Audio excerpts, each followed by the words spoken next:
Buenas noches, amigos televidentes, oyentes, internautas, hermanos migrantes que nos sintonizan aquí en Ecuador TV. Un café con JJ les da la bienvenida. Hoy en este nuevo programa nos acompaña la ex alcaldesa de Guayaquil, ex candidata a la presidencia de la República por el Partido Social Cristiano, directora de UI Canal en la actualidad, ex asambleísta nacional constituyente de 1998. Y bueno, y algunas otras cosas que nos faltó espacio, la doctora Cintia Viteri. ¿Qué tal, Cintia? ¿Cómo estás, Jimmy? Un gusto y un placer poder estar aquí. Me alegro. Qué bueno de tenerte nuevamente, Cintia, para comenzar a evaluar lo que está pasando en el país, ¿no? Una cosa absolutamente llamativa, porque ya llegamos al día 29 del paro, al parecer sin un viso claro de solución. Sigue encapsulado en Imbabura, pero los canales de diálogo no se abren.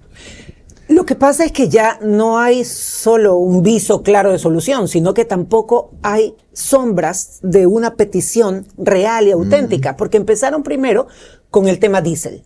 Y ahora ya las peticiones que llevan un número indeterminado ya no pasan por el tema diésel. Ahora pasan por, digámoslo, no a la consulta sin razonar qué dice la consulta. Y para ganarse el apoyo popular, alguien dijo, si quieres hacer una guerra, hazla de todos. Plantean el aumento del salario. $200, sí. Entonces con eso tratan de ganar a la opinión pública.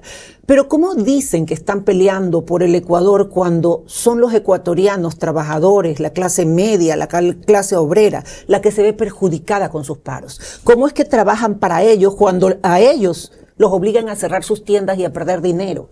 ¿Cómo pueden decir que los represento? ¿Quién les dio el cartel de representar a todos los ecuatorianos? Si lo que han hecho es parar las carreteras y perjudicar al bolsillo, la economía y la subsistencia de los que dicen representar.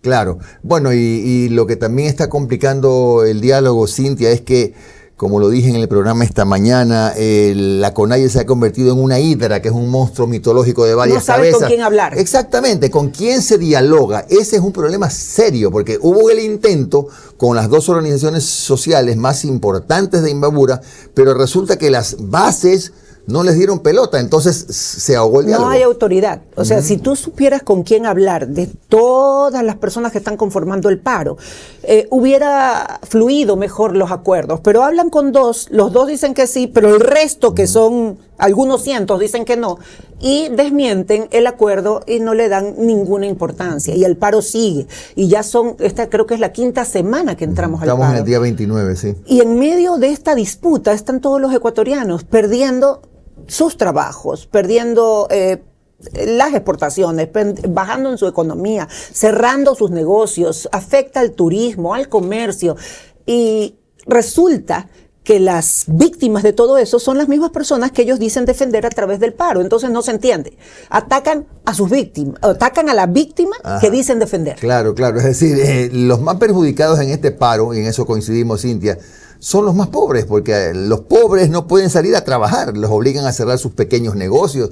Los pobres no pueden acceder ni siquiera a un tanque de gas. Esos son los problemas graves. Esos son los resultados de esa guerra interna que hay. Una guerra que si se hubiera ido al diálogo real y no a imposiciones, hubiera dado resultados. Pero ahorita estamos en una confrontación demasiado tajante. Por un lado, ya las propuestas o lo que piden las organizaciones que efectúan el paro ya se han dispersado, ya no sabes a quién obedecer, a quién oír, ya no se sabe. Por un lado sale un papel con 10 peticiones, por otros hacen en otro sector del país otras peticiones verbales. Entonces, ¿con quién hablas? ¿Con quién llegas a un acuerdo? Y por otro lado, una cosa es un acuerdo, otra cosa es imponer. Y ellos quieren imponer su punto de vista, ya no en un tema, sino como en 10. Claro. Imponer su punto de vista y toman el tema político. Dile no a la consulta, pero ¿no a qué? No a que le quiten a los partidos políticos su dinero. Con financiamiento del Estado. Exactamente, claro. Con financiamiento del Estado. Le están diciendo no a qué, a que la asamblea sea más pequeña y así se evite gastar tantos recursos. Le están diciendo no a que pueda haber una vigilancia en zonas conflictivas respecto al narcotráfico con las bases militares. No, ya el tema se volvió político. Dile no a todo el mundo y para que me aplaudan, suban el sueldo. Eso es lo que han terminado esta este conflicto interno. Claro. Sí, es un asunto que ya no se entiende bien cuáles son las aspiraciones de la CONAIE y tampoco se entiende bien con quién tiene que dialogar el gobierno, porque puede dialogar el gobierno, pero te digo una cosa, si el gobierno en este momento cede en un tema fundamental que para él fue una decisión dura y nacional, ya no habrá respeto para las bases ni para las organizaciones, peor las que hacen los paros día a día. Ya saben que haciendo un paro, paralizando carreteras, lo cual está prohibido por la Constitución, paralizar servicios públicos, lo cual está prohibido por la Constitución, pueden lograr lo que quieran con el Ejecutivo. Aquí ya no es un enfrentamiento de propuestas, aquí es un enfrentamiento de autoridad. Y vamos a ver cómo termina. Claro. Cintia, hace pocos días en Quito el gobierno hizo lo que debía hacer de acuerdo a mi criterio, no sé cuál es el tuyo, en cuanto a frenar las intenciones de numerosas comunidades que pretendían entrar a Quito por el temor de que se produzca lo que se intuía, ¿no? La toma de Quito para que eso escale. Te lo menciono porque tú cerraste la entrada a Guayaquil cuando hubo una movilización. Fue una decisión también cuestionada, pero hoy dice uno, caramba, a lo mejor fue lo adecuado, ¿no? Porque ese riesgo corrió Quito. Mira, la gente, todos los ecuatorianos tenemos derecho a protestar. Todos los ecuatorianos tenemos derecho a decir lo que está mal y a plantearle al gobierno central nuestras peticiones. Lo que no tenemos los derechos los ecuatorianos es a afectar a tu compañero. Y tu compañero es el trabajador, el más pobre, el de la clase media. No tenemos derecho a tapar vías y de esta manera también afectar el bolsillo de los vendedores del mercado, de la clase más pobre del Ecuador. A eso no tenemos derecho. Y peor, tomarnos el nombre de ellos para justamente perjudicar sus intereses. Entonces, yo creo que el presidente al principio, cuando esto inició, tomó una buena decisión. Lo que tú estás diciendo, se trasladó a donde iban a hacer el paro. Al trasladarse a donde iban a hacer el paro, evitó que lleguen a la ciudad de Quito. Y al parecer está siguiendo los puntos donde hay anunciadas las movilizaciones, se traslada a cada punto. Y de esta manera es un freno a que lleguen a la ciudad de Quito. Y como tú recuerdas, uno de los últimos paros cuando yo ejercía en la alcaldía de Guayaquil, fue terrible en Quito. Quemaron, rompieron, robaron. ¿Fue cuando quemaron la Contraloría? Fue un desastre. Por eso acá en Guayaquil, cuando yo ejercía el cargo de alcaldesa, sencillamente no entraban. Nosotros mandábamos camiones, gente y sabíamos por dónde podían entrar las personas en el paro, pero aquí a Guayaquil no entraban porque a Guayaquil lo iban a destruir. Así es que de eso se trata, de proteger tu ciudad, y yo me imagino que el alcalde de Quito también ha de hacer lo mismo, pues, ¿no? Si le toca, aquí él está elegido por los quiteños, no por quienes organizan o apoyan un paro nacional. Así es que lo que a él le toca es proteger su ciudad, como a cada alcalde en cada cantón del país. Ahora, le pregunto a la exalcaldesa, ¿qué opinión tiene Cintia de este acto que fue sin duda ninguna terrorista alrededor de varias propiedades de la familia del presidente? No hablemos si tuvo o no relación, pero fue un acto terrorista. Ahora hay amenazas, se volaron una parte de un puente en la provincia del Guayas, otro en el Azuay, hoy en la mañana hubo una amenaza de bomba en el Mercado Central. ¿Es como para preocuparnos? Totalmente, o sea, nos hemos acostumbrado en este momento a tanta violencia interna en el país, que antes si había una bomba todos nos asustábamos. Ahora la actualidad nos traga. Por allá estalla una bomba cerca de un centro comercial, muere un hombre que estaba cerca, por acá tumban un puente y nosotros en medio, todos los ecuatorianos estamos en medio sin saber qué es lo que pasa. Por un lado dicen, lo hacen político. La muerte de una persona la hacen política. Sí, que esto fue programado, que lo pusieron ahí para que el presidente pueda tener un motivo de victimizarse. Yo no creo que nadie en su sano juicio que está velando por los intereses del país, cualquier autoridad, no hablo de él solamente, vaya a cometer un acto como esto, que al final es un tiro en el pie, pues, porque el que se perjudica es él. Porque al que señalan sería a él por la inseguridad que enfrenta el país. Entonces, es lamentable que hasta los actos criminales y terroristas que están afectando a la nación sean utilizados como temas políticos y no enfrentados como deben enfrentarse. Claro. De acuerdo a tu criterio, Cintia, el presidente debe intentar nuevamente lo que se hizo la semana anterior, que fue enfrentar las manifestaciones, los cierres, se dijo incluso con algún tipo de exceso de fuerza, pero al final los ciudadanos que querían trabajar sintieron un pequeño respiro. Eso terminó en una conversación con esos dos dirigentes que no prosperó. ¿Pero crees que el gobierno tiene que volver a tomarse Imbabura? Yo lo que creo es que debe evitar que sea tomada cualquier ciudad del Ecuador, porque él representa al Ecuador entero, al Ecuador en todos sus cantones, en todas sus provincias.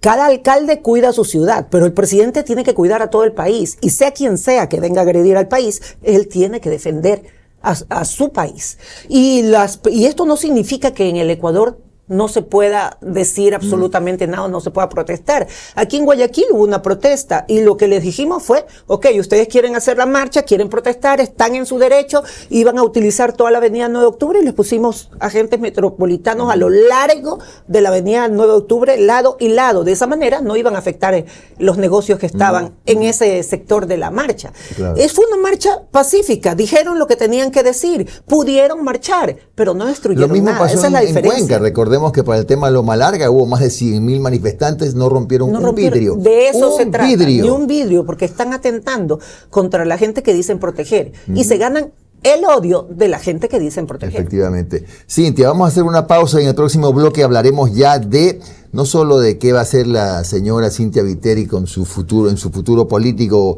cercano o no, y también de los cambios que deben experimentarse en la nueva carta política si acaso decimos sí en la consulta.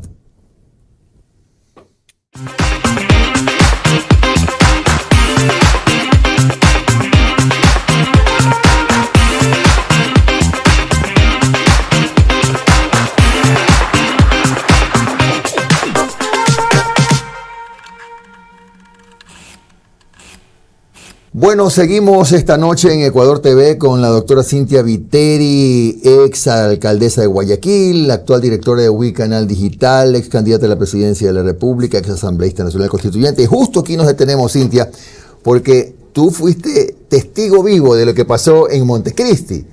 ¿Por qué se retiró el Partido Social Cristiano? ¿En qué les incomodó la nueva Constitución? Recordémoslo. No solamente era lo que estaba en la Constitución y lo que habían aprobado, y ya mismo te digo en qué puntos, sino que la gente nos eligió para un periodo tajante. Nos dijo tantos meses, de tal fecha a tal fecha. Me acuerdo que era abril, si mal no recuerdo.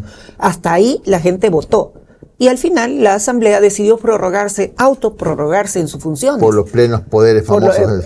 Se lo atribuyeron. Entonces nosotros como bloque nos retiramos en ese entonces porque hasta ese día nos había elegido la gente. Lo que pasó después fue que hicieron una constitución que era la que estaba vigente y luego vino la otra constitución.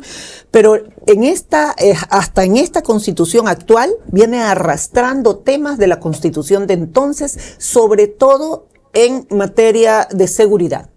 Ejemplo, a un delincuente, la gente dice, ¿por qué lo han aflojado tantas veces y vuelve a caer y vuelve a aflojar? Porque él tiene garantías, tiene derechos. Uno, que no se le tome en cuenta su pasado judicial. Es decir, si hiciste algo antes, no me vayas a calificar por eso, solamente por el de ahora. No creas que yo he tenido una mala vida. Y otra, que la prisión preventiva es la última medida que le puede poner un juez. Así es que le pone todas las demás que son visitas al juez, arresto domiciliario, prohibición de salir del país. Todas esas medidas tienen que ir antes de la prisión preventiva. Y es por eso que la gente dice, ¿pero qué pasó? ¿Por qué lo soltaron? Porque no voy a hablar de la justicia, pero sí hablo de lo que dice la Constitución. El juez encuentra en la Constitución que la prisión preventiva es el último recurso, ratio para ponérselo a un delincuente. Eso, y por otro lado, también está la facilidad que tiene cualquier partido político o cualquier gobierno de tener a su orden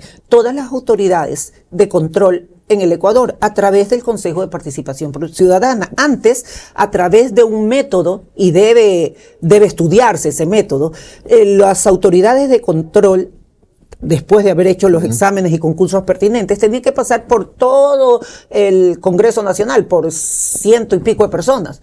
Pero ahora con que manejes a 5 o 7 ya tienes. O sea, ¿crees tú 3, que debería pensarse en volver a los 3 poderes del Estado? Exactamente. Y el Consejo de la Judicatura es otro. Con una sola persona, con una sola, tiene en las manos toda la función judicial del país. Además de que intervienen en algunos casos en temas que no son de su competencia, porque el Consejo de la Judicatura es administrativo, pero se desvió de sus funciones hace ya algún tiempo y empezó a juzgar los fallos que emitían los jueces. Es decir, ¿tú crees que el Consejo de la Judicatura, que el Consejo de Participación son organismos creados para tratar de controlar? Pero son organismos creados para no tener el esfuerzo que convencer a 150, sino tener 3 votos, 4 votos o 5 votos, y con eso ya tienes toda la función judicial.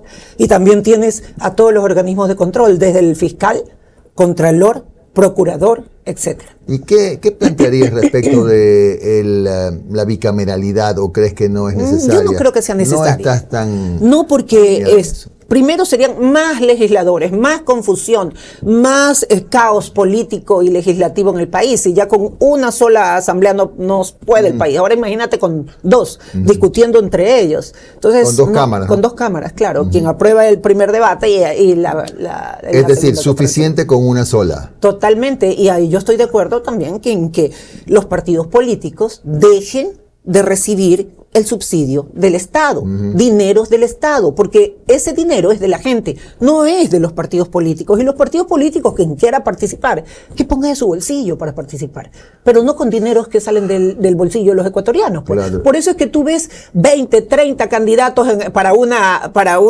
elección, para una misma dignidad, porque no les cuesta, pues, porque la gente les paga todo. Pero a ver, Cintia, ¿cómo hacer para que los partidos, siempre pregunto, yo estoy haciendo una especie de serie de la constituyente, ¿cómo haces para que los partidos, los movimientos políticos busquen realmente a los mejores, a los más preparados? Eso es lo más difícil, ¿no? Cuando tienes una norma que te dice que lo que tiene la condición es que tengas 18 años, o sea, que estés vivo. Exacto. Que hayas vivido 18 años. Que respires. Sí, exacto. Y que seas humano. Exacto. Eso también debería cambiar. Yo te pregunto, ¿qué hace la Asamblea Nacional o antes el Congreso? Leyes. Claro, legisla. Eso significa fiscaliza. que tienen que estudiar, que tienen que saber, que tienen que tener por lo menos conceptos claros, pero como tú dices, no hay requisito en la Constitución para llegar a ser congresista o asambleísta, solo tener 18 años. Nada más. Y creo, si mal no recuerdo, tener bachillerato, creo que ni eso exigen. Sí, nada más, pero eso es todo. Tienes que estar vivo y respirar y tener 18 años.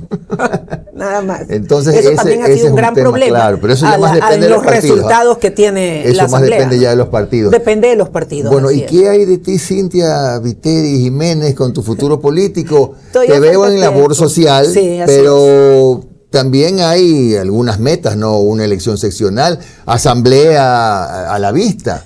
Bueno, yo en este momento, yo creo que es muy pronto para tomar decisiones, demasiado pronto. Primero hay que ver si la consulta popular gana, después viene la elección de los asambleístas, después vienen las elecciones seccionales, pero el año que viene, en febrero del año que viene, ya no solamente es que se van a elegir los asambleístas, sino que ya estamos a un año de la siguiente elección, claro que es sí. las seccionales, las alcaldías y prefecturas del país. ¿Qué voy a hacer? Ya veré, donde Dios me guíe. Ya, en todo caso, no estás renunciando a la política, ni mucho menos. No, a mí Guayaquil es mi hogar, es mi familia.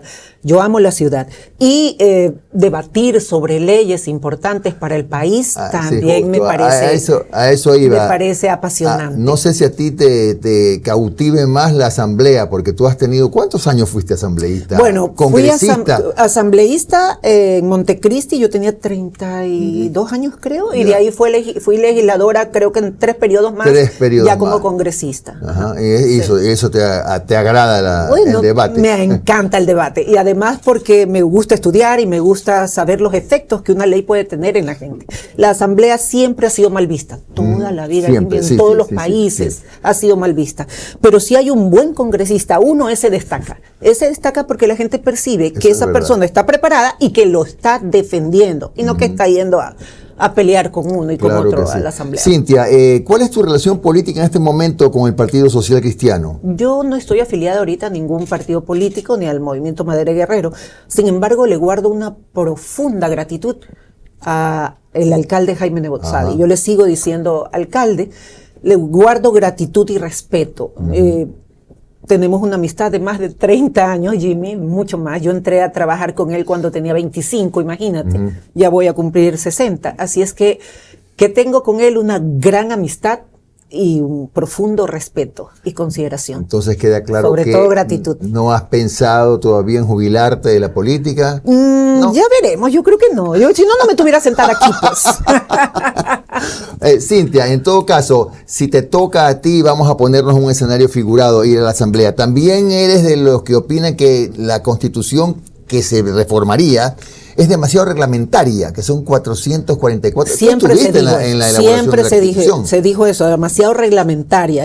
Hay muchas normas en la Constitución y el desarrollo de las mismas que deberían desarrollarse en las leyes, no en la Constitución. Claro. Pero hay otros puntos importantes, como tú dices, el tema derechos de la gente, el tema, la organización de los 3 poderes del Estado. Todos esos temas deben de ser tratados en la Constitución, pero no desarrollados en la Constitución, sino que la Constitución debe poner los términos en que la ley debe responder a ese mandato. ¿Tú crees que la Constitución del 2008 fue más o menos un plan de gobierno, como han dicho algunos detractores? Totalmente. Mira, si tú te pones a analizar la historia del Ecuador, cada presidente ha querido su Constitución. Sí, pues. Desde Juan José Flores, pasando también por Eloy Alfaro, Velasco Ibarra, todos, Vicente Rocafuerte, todos querían su Constitución, exactamente. Entonces, no ha cambiado mucho desde el inicio de nuestra nación hasta esta fecha, que cada presidente que va llegando quiere su Constitución, no la Constitución. Claro. Ahora saltemos en la parte final del programa a la labor social que estás haciendo. ¿Tienes una fundación? Una fundación que empezó en el 2018, Juntos Hacemos Futuro, y que se basa en la salud mental, en poder prevenir temas de la salud mental, en poder detectarlos y poder ayudarlos. Tenemos más de 80 voluntarios y entre ellos muchos psicólogos, que es fantástico cuando conectamos al que necesita con el que puede dar, y los resultados son fabulosos. Además, también hacemos ferias de salud. Ahí entregamos sillas de ruedas, bastones, muletas, hacemos sesiones de fisioterapia. ¿Y sabes con quién? Con los que graduamos en el municipio. Qué bueno. Ahora se ofrecen de voluntarios y sin llamarlos, ellos solitos. El municipio me dio una beca y yo le devuelvo a la ciudad. ¿Cómo conseguiste financiar los gastos de la fundación? No, yo no lo financio, nos regalan sillas de ruedas. Yo toco puertas, Jimmy, a todo lado. Y a nadie le aceptamos dinero en efectivo, porque esa no es la línea de la fundación, sino que nos dan sillas de ruedas, nos dan todo esto. Pero además, el servicio que presta la fundación, que es salud mental, prevención, ubicación, auxilio a las personas que están desesperadas, con depresión, con ansiedad, no necesita algo tangible físico, necesita la voluntad de un profesional en la salud mental para que lo ayude. Entonces no necesitamos recursos, todos ellos son voluntarios. Y en este tema de la salud mental parece que es un hecho cierto, que falta bastante por hacer en el Ecuador. Lo que pasa, Jimmy, es que todo el mundo lo oculta. Y lamentablemente, cada 40 segundos muere una persona en el mundo víctima de suicidio. Y ese mismo año hay 16 millones de personas más que lo han intentado. Y la gente que tiene en su casa un chico, una chica, que está en una depresión grave o ansiedad, no saben detectar lo que le sucede a su hijo y terminan no entendiendo la decisión que tomó al final. Tú no le puedes decir a una persona que está con depresión, vamos, tú puedes, levántate, claro, pon de tu parte. Pero si, mira cómo están hacerles barra más o menos. No, porque lo que haces es añadir a esa persona culpabilidad y vergüenza. Porque les dicen, mira, si fulanito tiene menos y está feliz, y tú mírate cómo estás, y cómo es posible que estés así de triste, o no sales de la cama, o no puedes trabajar, o no puedes estudiar. Los problemas de salud mental son una de las discapacidades en el mundo laboral y estudiantil actualmente con mayor impacto en el mundo. Ustedes entonces tienen un plantel de profesionales. ¿A dónde se puede comunicar con ustedes? En la página de Juntos Hacemos Futuro. En Instagram, al menos esa es la que me sé de memoria. También está en Facebook. @Juntos Hacemos Futuro. Sí. Sin subguión. Sin subguión. Es @Juntos Hacemos Futuro. Sí, así es. La atención es solo para Guayaquil. Pues no, nos ha llamado gente inclusive de otros países porque como la atención es por Zoom con los psicólogos, ya, sin puedes costo. conectar sin ningún costo. Los psicólogos y psiquiatras que se han juntado para dar apoyo emocional a las personas que lo necesitan ha sido con costo cero. E inclusive ellos han ido a los lugares donde las personas que hemos ayudado en materia de salud van a hacerse rehabilitación, por ejemplo, de la pierna. La psicóloga fue allá y ahí lo atendía cada semana. Claro, o sea, claro. ver, yo creo que lo mejor en un ser humano es el poder dar sin esperar recibir. Y eso es lo que han hecho los voluntarios en la fundación. Qué bien. Bueno, sí era bueno saber qué era de la vida de Cintia Viteri, ¿Por porque dónde se la anda? ve en la calle también. Es la fundación, pero ya lo dijo, no ha renunciado a la política. Gracias, Cintia, Gracias muy a amable. ti. Gracias a ustedes, amigos televidentes. Vamos a regresar mañana. Estará con nosotros el doctor Pedro Valverde para analizar lo que puede ser este camino a una nueva carta política, una nueva constitución. Hasta entonces, muy buenas noches.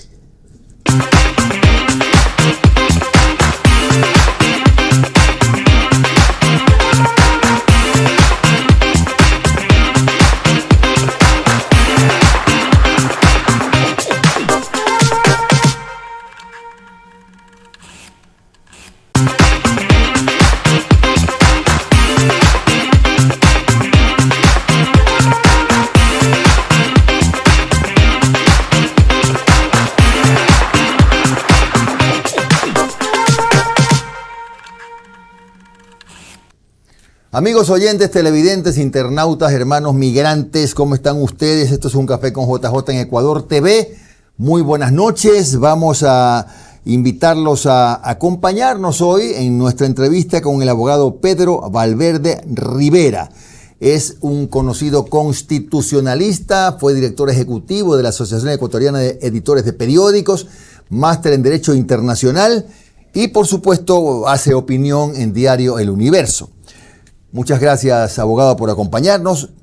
El primer tema, imposible de pasar por alto, aunque el paro esté concentrado en una sola provincia. ¿Qué visión tiene Pedro Valverde del paro? ¿Hay salida? Porque se ha trabado la conversación y la salida vía diálogo, puesto que ambas partes se acusan de haber incumplido acuerdos preliminares. Gracias, Jimmy, y un gusto estar en este programa. Yo creo que el paro se ha desbordado o ha llegado a niveles que no debió llegar.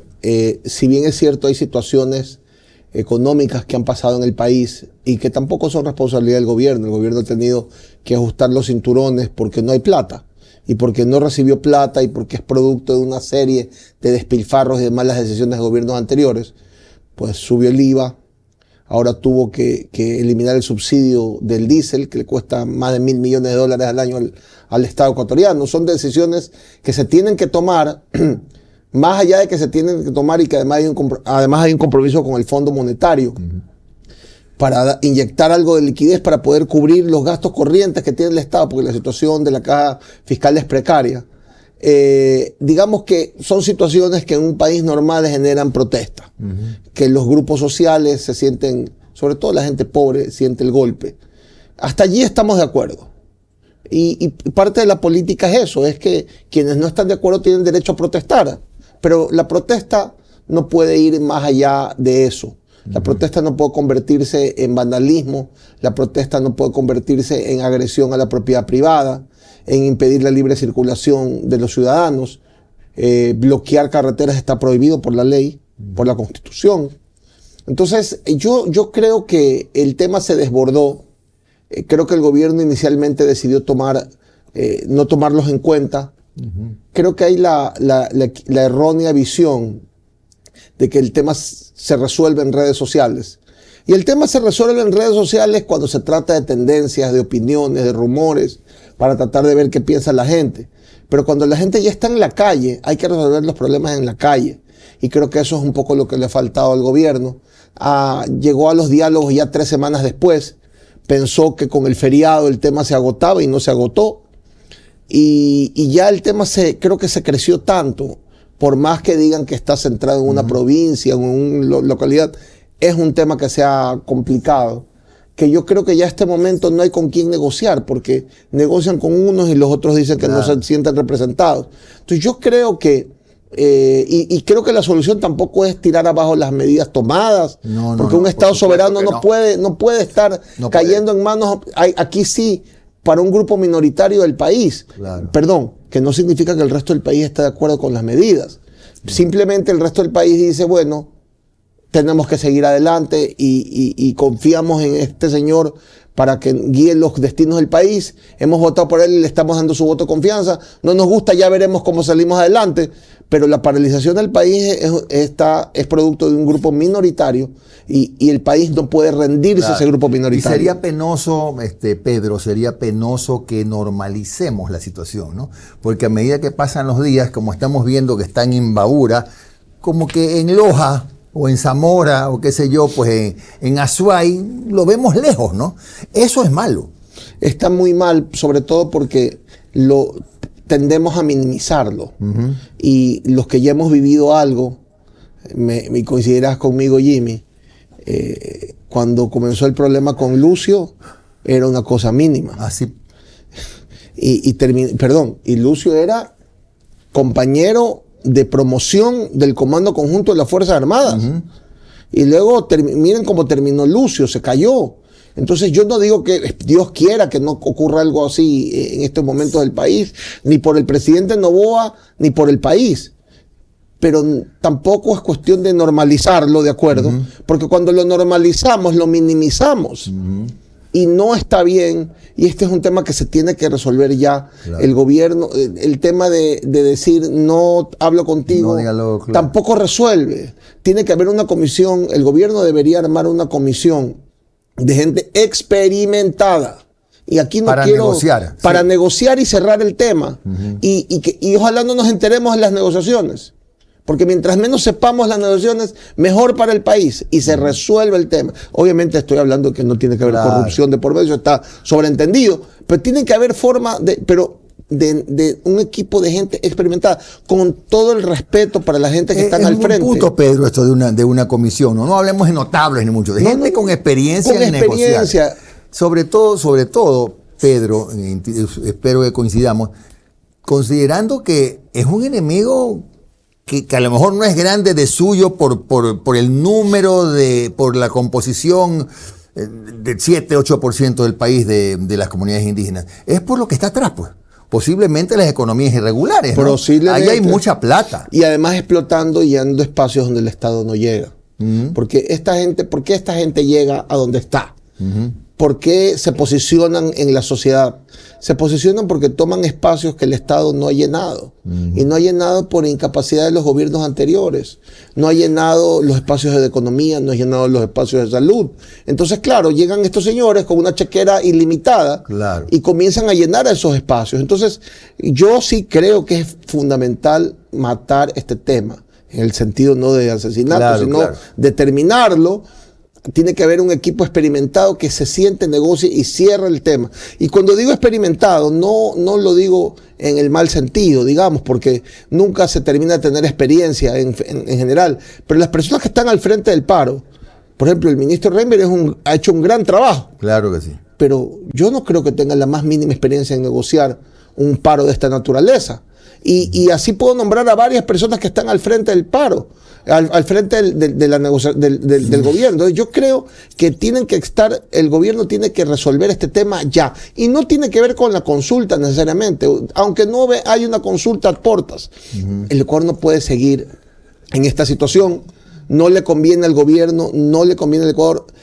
Y por si acaso, jamás puede ser materia de negociación dar marcha atrás en las medidas tomadas. Por supuesto. Pedro, hoy entrevistaba en un café con JJ al ex asambleísta Fausto Cobo y me decía que si esto sigue escalando en el tiempo, porque parece ser que no es tanto con la cantidad que se ha multiplicado de gente en la calle, pero sí escalando en el tiempo, ya empieza a tener un aroma a insurrección. Lo cual sería muy malo para el sistema democrático, ¿no? A subversión, ¿no? Sí. Porque no nos olvidemos el origen de la guerrilla en Colombia, ¿no?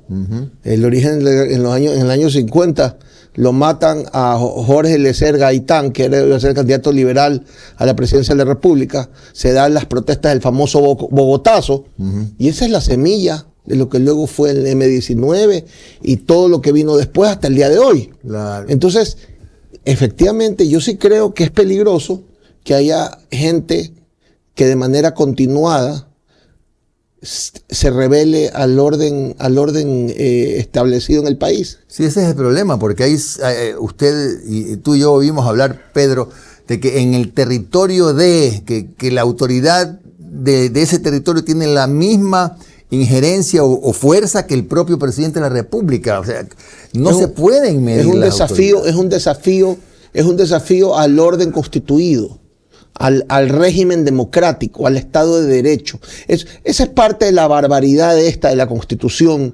de la justicia indígena y de la plurinacionalidad. Así y toda esta vaina que lo único que ha hecho es dar derechos que no deberían existir. Lo he dicho, Pedro, lo dije hace más de 2 semanas en un comentario, que lo que el mundo tiene en sus cartas políticas se llama pluriculturalidad, pero no plurinacionalidad. Eso solamente es propiedad de Ecuador y Bolivia.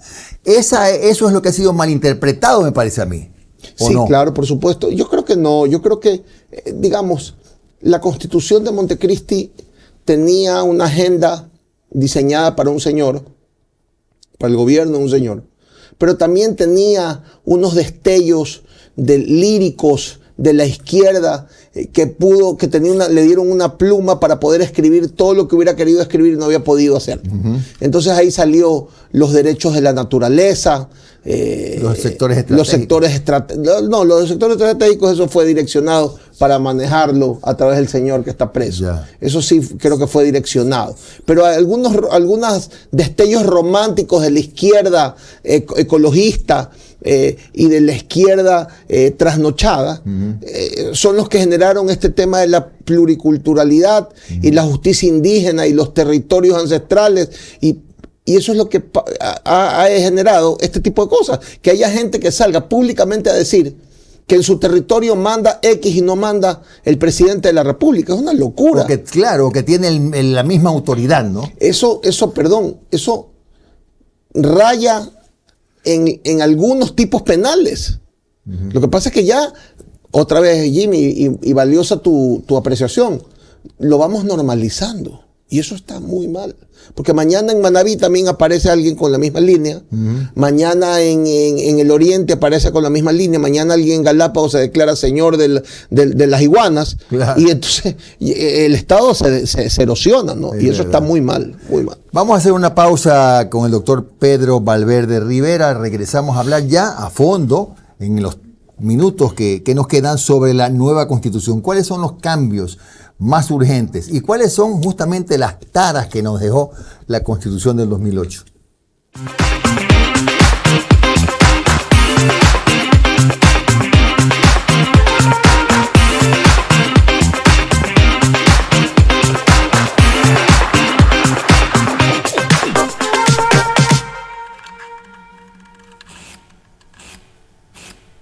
Bien, seguimos esta noche con el doctor Pedro Valverde Rivera, nuestro invitado constitucionalista, ex director ejecutivo de la Asociación Ecuatoriana de Editores de Periódicos y también máster en Derecho Internacional. Pedro, seguimos hablando ahora de lo que puede ser la nueva Carta Política si es que la consulta nos lleva a seguir por ese camino.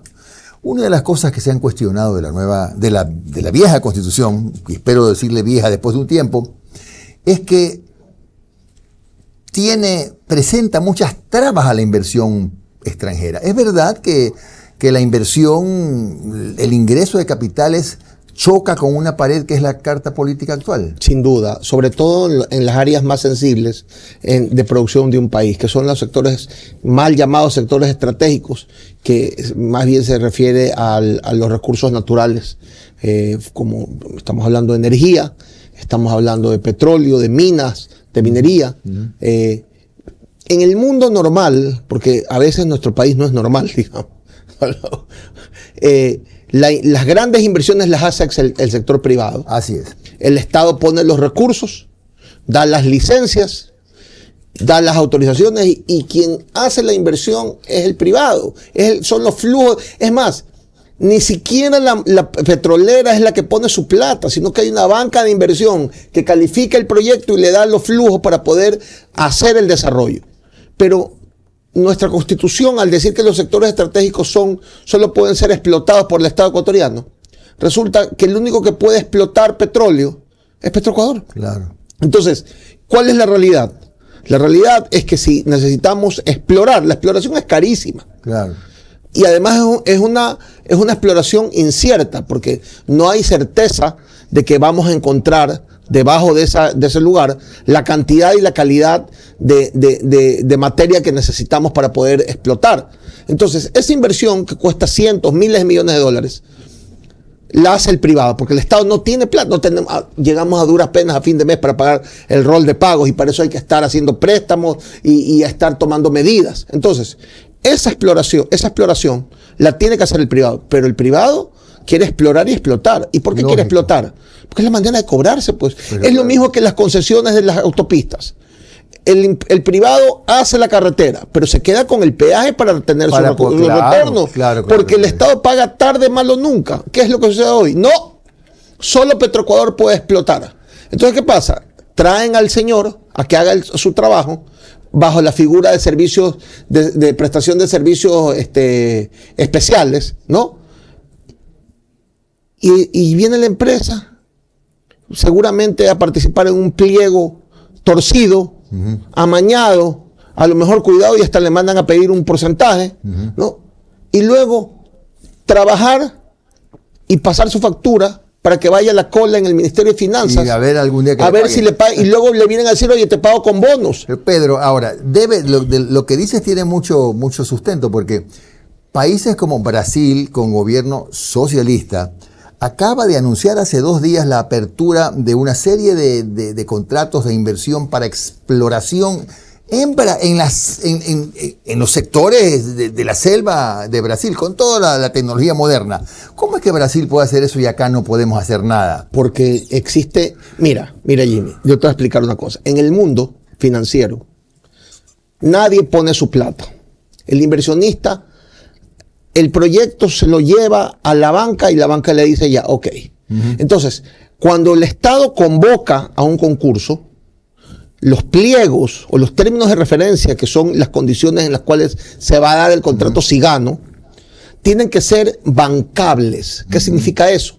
Que cuando yo se lo lleve al banco y el banco vea cuáles son las garantías, cuáles son las formas de pago, qué seguridades tiene el negocio, si el banco lo valida, ahí está la plata. Claro. El problema es que ¿quién hace nuestros términos? Para hacer eso hay que contratar a una firma extranjera de abogados que sabe cuáles son los estándares. Hay que contratar a un asesor financiero que es el que va a hablar con los bancos y es el que trae a 4 o 5 interesados porque conocen el mercado, los conocen en el mercado y ellos son los que hacen, ok, este proyecto así como está, es viable y es bancable. Entonces, cuando viene la convocatoria, tienes 10, 15, claro, y cada uno tiene su banco que lo sponsorea porque está en un lenguaje viable. El problema de muchos concursos que se hacen en el Ecuador, o son a dedo, en cuyo caso, pues, ya sabemos lo que pasa, y no estoy hablando de este gobierno que creo que está haciendo un gran esfuerzo por mejorar las condiciones del país en general, o las hace y no quiero ser peyorativo, el Departamento Legal de Petroecuador anda a toser con qué estándares. ¿Y qué tiene que ver en eso la Constitución? Porque según el Estado ecuatoriano, según la Constitución, solo el Estado ecuatoriano puede operar y puede explotar los sectores estratégicos del país. Eso tiene que eliminar. Aquí odian las privatizaciones. En la Constitución se prohibieron las concesiones. Acuérdate que entraron en la transitoria, tuvieron que pasar una auditoría en las concesiones que existían. Las que se como quedaron, el tema del agua potable de Guayaquil, AAA, las concesiones. Claro. ¿Ya? Eso es una barbaridad. Ok, por alguna ridiculez que no estoy de acuerdo, porque privatizar no. ¿Qué significa privatizar?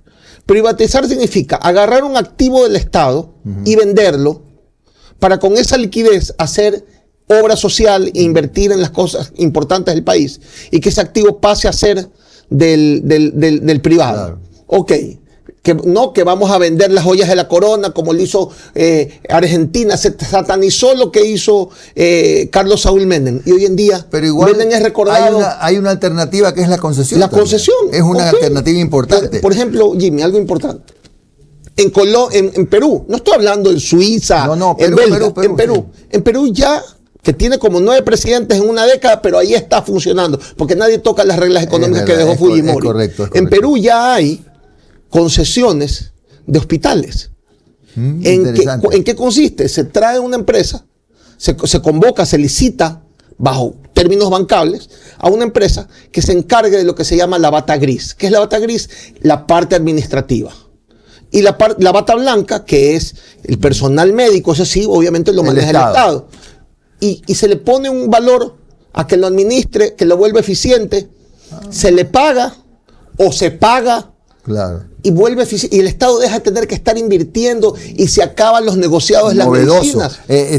Pedro, tú tienes una teoría acerca de la cuenta única del Tesoro. ¿Por qué crees que la cuenta única del Tesoro tiene que pasar a la historia? Es la corona del centralismo y del amarre en este país. Ya.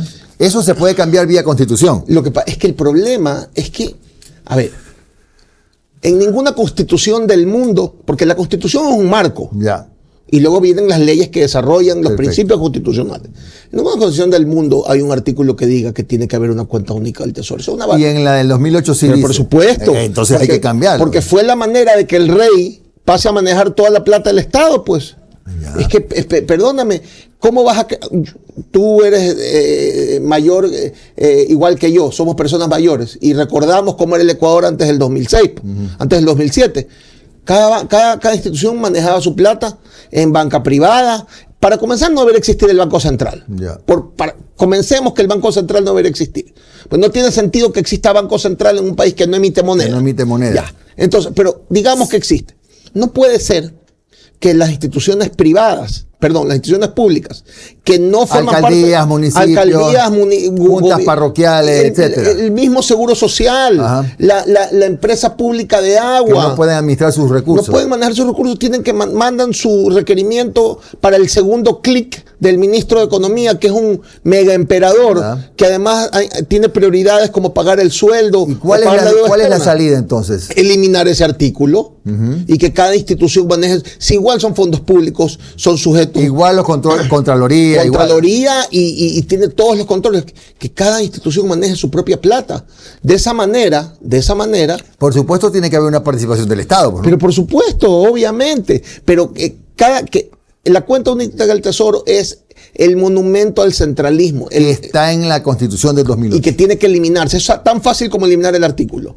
Pedro, ya casi aterrizando en el final del programa, quiero preguntarte por qué crees tú que hay conversaciones, yo digo conversaciones de café, que es donde nos encontramos los amigos, donde ya se comienza a oír otra vez de la opción del federalismo, que para mí todavía no estamos listos, pero ya se empieza a oír.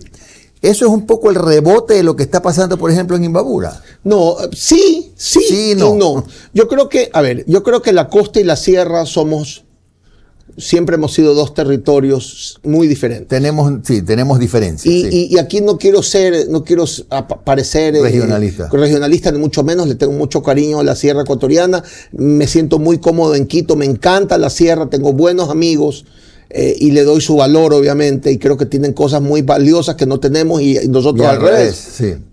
Pero en la época antes de que nazca el Estado ecuatoriano, Guayaquil estaba más cerca de Lima que de Quito.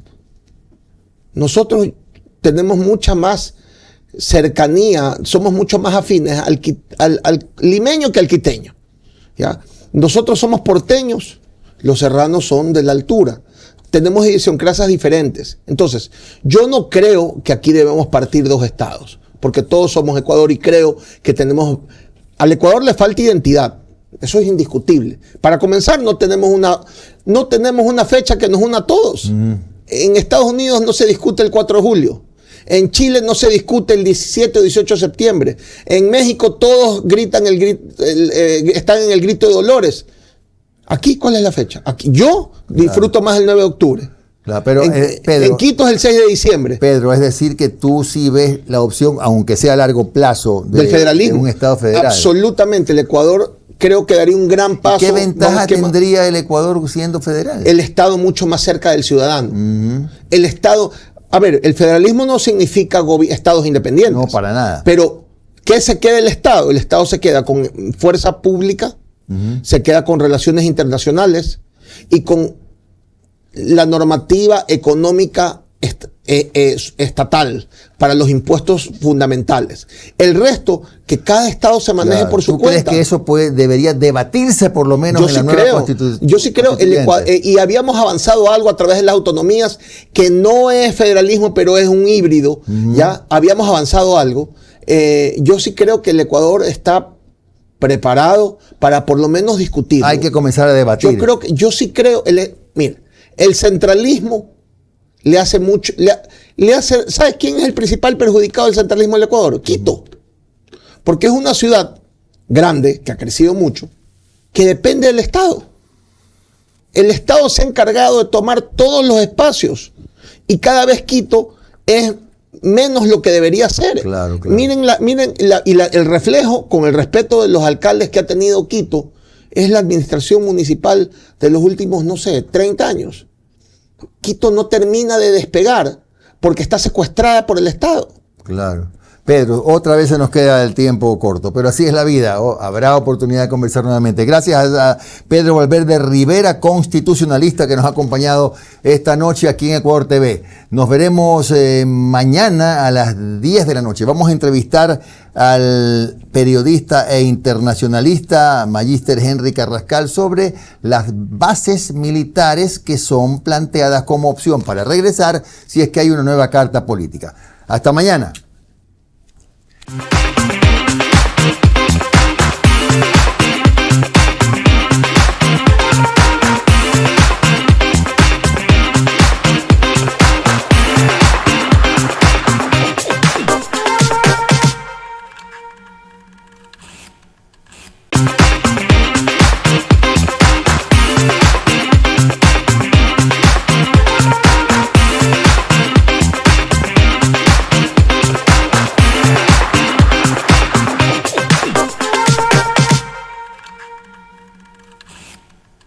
Muy buenas noches, amigos, oyentes, televidentes, internautas, hermanos migrantes. Esto es Un Café con JJ en Ecuador TV. En este nuevo programa hemos invitado al doctor Carlos Estarellas Velázquez. El doctor Estarellas es doctor en Leyes y Ciencias de la Educación, abogado de los Tribunales de la República, ex embajador y analista internacional, árbitro de la Corte Permanente de La Haya y algunos otros títulos más. Pero sobre todo pues una persona muy conocedora de temas de carácter internacional, que para eso lo hemos convidado. ¿Qué tal, Carlos? Jimmy, muchas gracias por la entrevista, muy amable. Comencemos, a lo mejor habría sido más prudente empezar por algo un poco más general, pero quisiera entrar de lleno a un tema de la consulta que es posiblemente el que más explicaciones necesita, y es el de las bases extranjeras. Carlos Estarellas ha sido embajador, analista internacional, y por lo tanto debes tener un criterio seguramente sobre la importancia de tener o no las bases extranjeras en el Ecuador. No, quisiera aclarar, he sido ex subsecretario con rango de embajador. Perfecto. Así salía el decreto, por eso no hay problema. Las bases, Jimmy, en primer lugar, no es la primera ocasión que se ponen bases. Ni en el Ecuador, ni en Latinoamérica. Cuando Estados Unidos ingresa a la Segunda Guerra Mundial, puso bases en toda Latinoamérica, incluido el Ecuador. En el Ecuador las puso en Salinas y las puso en Galápagos, porque solicitó la solidaridad internacional latinoamericana por el ingreso a la Guerra Mundial.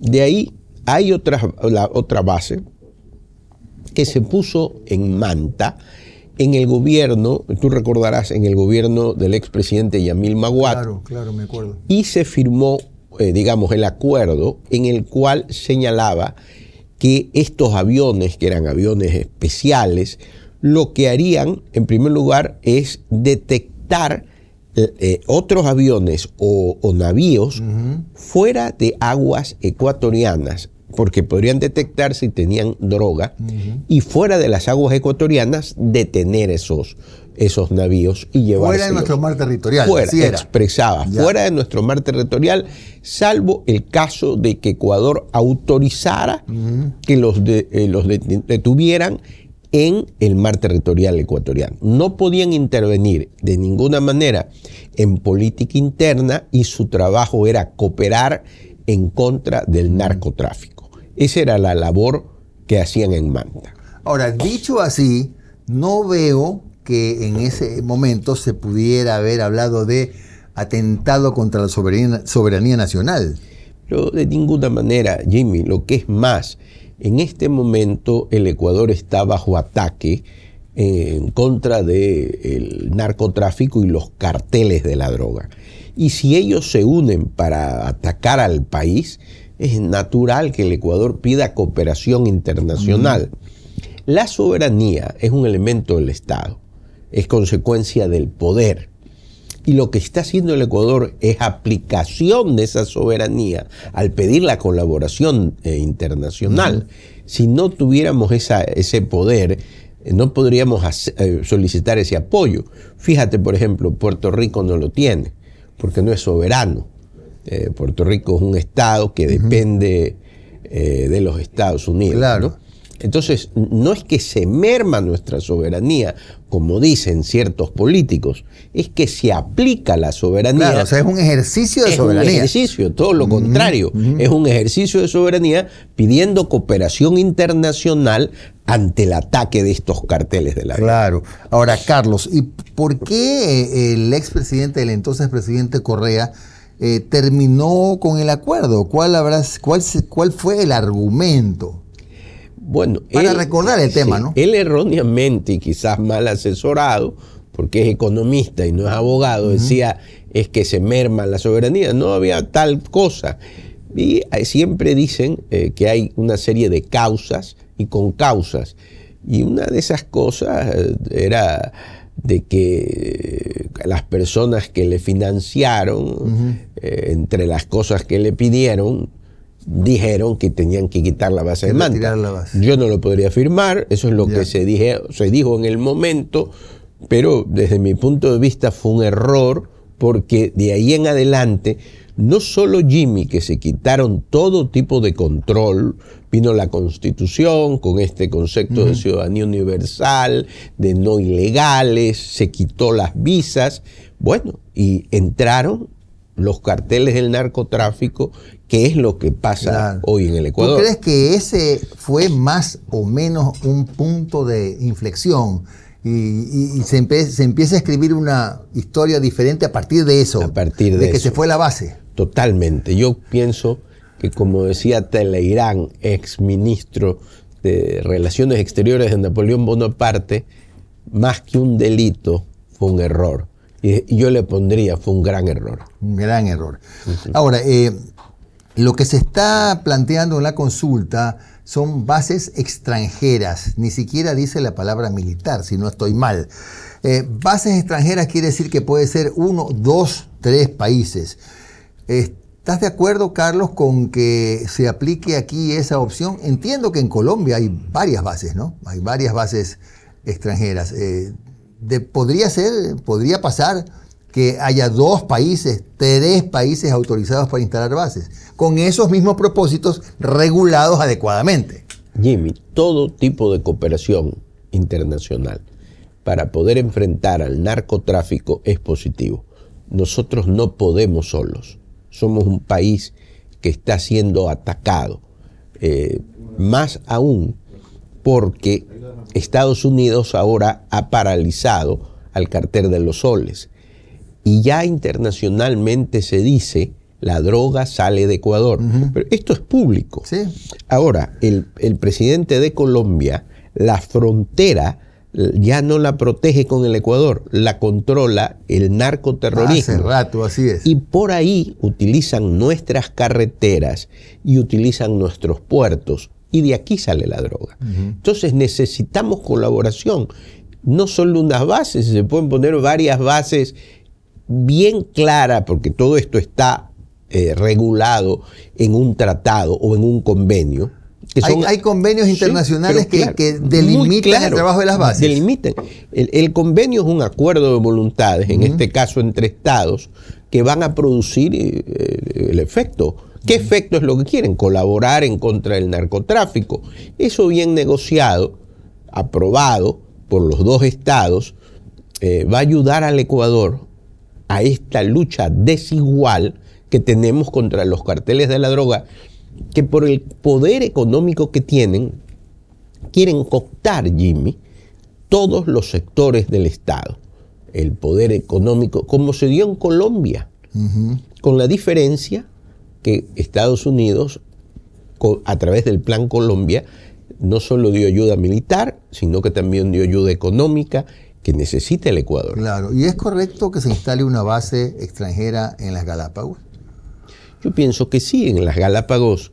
Bueno, ya estuvo instalada en la Segunda Guerra Mundial y las denuncias que hay, no solo en el país, sino en el exterior, lo dice, por ejemplo, el periodista peruano Jaime Bailey, dice, por Galápagos sale la droga. Sí, sí. Entonces, esto ya es hay público. cada vez más información de que es utilizado Galápagos para estos fines. Entonces, poner una base en Galápagos sería darle seguridad al país y Galápagos, que es parte del país. Incluso hasta hace poco el consumo de diésel era elevadísimo en Galápagos, ¿no? Sí, totalmente. Ahí se ve una conexión. Una conexión. Claro. Carlos, ahora está claro que estás de acuerdo con el tema de las bases extranjeras siempre que sean pues debidamente reguladas. Estamos también en la misma línea. Ahora, el arbitraje internacional. ¿Es cierto que porque no tenemos arbitraje internacional hoy es que la inversión se frena en algunos aspectos en este país y que la nueva constitución debería hacernos regresar al arbitraje? Sí, es que en esta constitución, en la constitución actual, solo el arbitraje internacional puede ser con Venezuela, con Bolivia, cuando para que intervengan otras empresas se va al arbitraje internacional. El arbitraje es un medio de solución pacífica, ¿no? Entonces los estados o las compañías ponen ir al arbitraje internacional. De acuerdo a la constitución actual no se puede, y eso es un error quizás ideológico, no sé por qué se les ocurrió, pero eso hay que corregirlo. Pero ¿será que nos iba mal en los arbitrajes internacionales antes? Ahora estamos ganando, ¿ah? Sí. El arbitraje internacional es la oportunidad de que el país exponga en un tribunal arbitral, digamos, su versión, ¿no? Claro. Entonces, y la sentencia arbitral se conoce con el nombre de laudo arbitral. Pero eso es lo que piden las empresas internacionales para invertir en un país. Entonces, hay que hacer esa reforma. Es absurdo no ponerlo y es irse a ideologías de mucho tiempo atrás. Claro.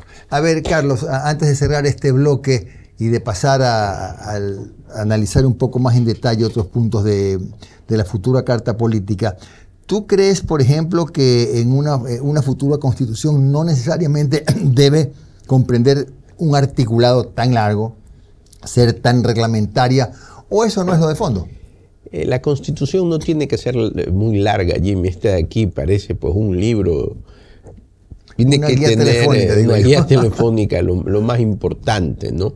Yo me acuerdo en Derecho Constitucional, yo tuve dos profesores, de Reinaldo Huerta y Juan Larrea Holguín, Monseñor Juan Larrea, que era un jurista muy destacado, que tiene un libro que se llama Historia de Derecho Constitucional Ecuatoriano. La Constitución tiene que ser clara, precisa, concisa, no tan larga como es la Constitución de Montecristo. Y en todo caso el detalle se vea en las leyes y en los reglamentos y no en el texto de la Constitución. Sí, ¿no? Totalmente de acuerdo. Vamos a hacer la primera pausa para regresar con nuestro invitado, el doctor Carlos Estarellas Velázquez. Seguiremos hablando ya de otros aspectos que tienen que ver, por ejemplo, con la bicameralidad que se ha hablado, con la existencia o no con la vigencia o no de la Corte Constitucional, del Consejo de Participación, etcétera. Algunos otros temas. Ya volvemos.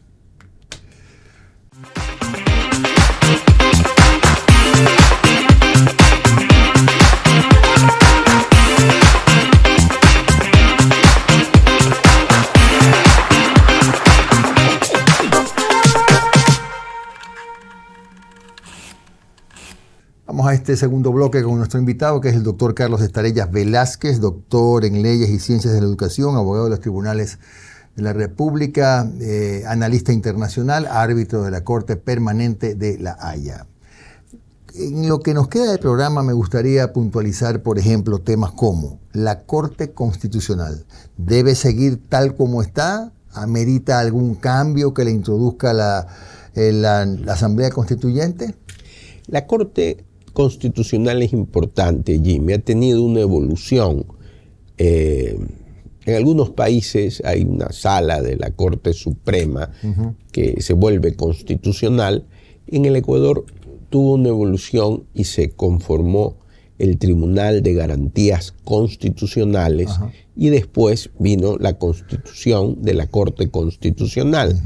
Pero yo sí considero que se debe reglamentar, digamos, las funciones, porque no se puede crear lo que ha sido hoy una dictadura plural en pocas manos y las decisiones a veces ideológicas y desacertadas. Entonces, yo creo que debe de continuar la Corte Constitucional muy bien regulada en la nueva Constitución. Claro. Ahora, ¿cómo regulas, Carlos, la eventual politización que pueden tener sus fallos? Como se dice que él lo ha tenido en algunos casos puntuales, ¿no? ¿Cómo puedes regular eso? En primer lugar, en la elección debe haberse un concurso que sea realmente riguroso y que todos deben de responder.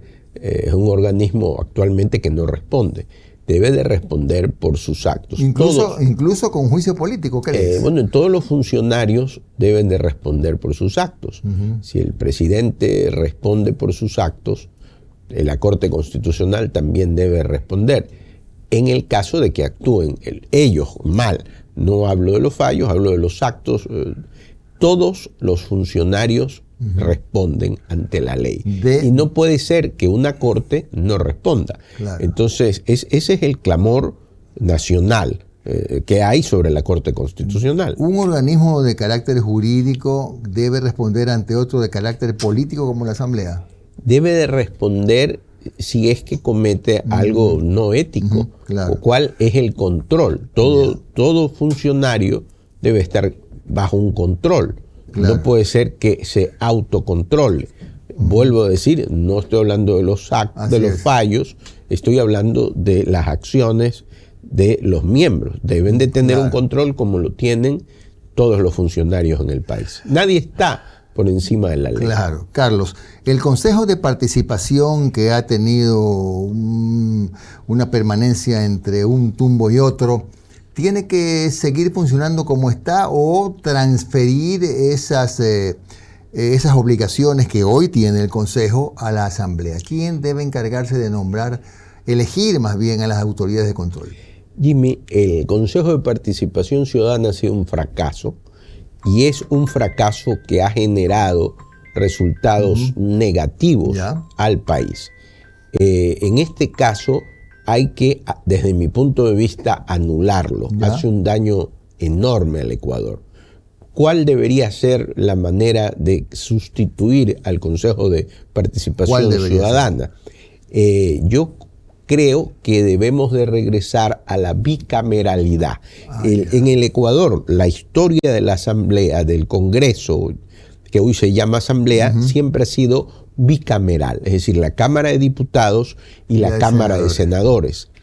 En los diputados van las personas jóvenes, en el Senado las personas mayores. Con experiencia. De hecho, el nombre... ¿Pero qué es la edad o la preparación? La preparación y la experiencia. De hecho, el nombre Senado viene de sene, que significa anciano. En los romanos eran los ancianos, o el consejo de ancianos, los que daban los consejos. Entonces, eso sería positivo, Jimmy. De hecho, la ley pasa por las dos cámaras. Y bajo un refrán popular que dice que dos cabezas piensan mejor que una, la ley pasaría mejor. Claro. Pero ¿por qué iba esto? Porque tú me preguntabas qué se hace si se suspende el Consejo de Participación Ciudadana. Eso lo pueden pasar al Senado. Que sea el Senado el que designe estas autoridades y que se le dé una función específica a la vicepresidenta, al vicepresidente, y que sea como antes, que preside el Congreso. Entonces le daría una mayor estabilidad al Ecuador. Ese es mi punto de vista. Ojalá que se lo tomen en cuenta. Claro, pero eso está atado a decisiones que no están ni en las manos de Carlos Estarellas ni en las mías. Esto es que los partidos, los movimientos pongan a gente de ese nivel del que hablas para el Senado. ¿Y qué nos garantiza que eso pase? Porque de lo contrario, habría solamente que elegir por rango de edad. Entonces, de repente llega un hombre de 65 años, muy meritorio, un buen tipo, pero que no tiene cero experiencia legislativa, por ejemplo. Es que habría que ver justamente las características, y es un tema importante, Jimmy, porque nos lleva a que yo estoy seguro, digamos, creo y tengo la esperanza que se vote a favor de una nueva Asamblea Nacional, y que los partidos escojan gente valiosa para que vayan a hacer la Constitución, que es lo más importante. Entonces, que no se politice esto, sino que se escoja abogados, personas capaces. Carlos, y la Constitución, la próxima Constitución, ¿podemos hablar o pensar de senadurías funcionales, o eso es algo que en algún rato fue bueno y ya ahora no sirve? En algún rato fue muy importante, Jimmy. Qué bueno que tocas el tema.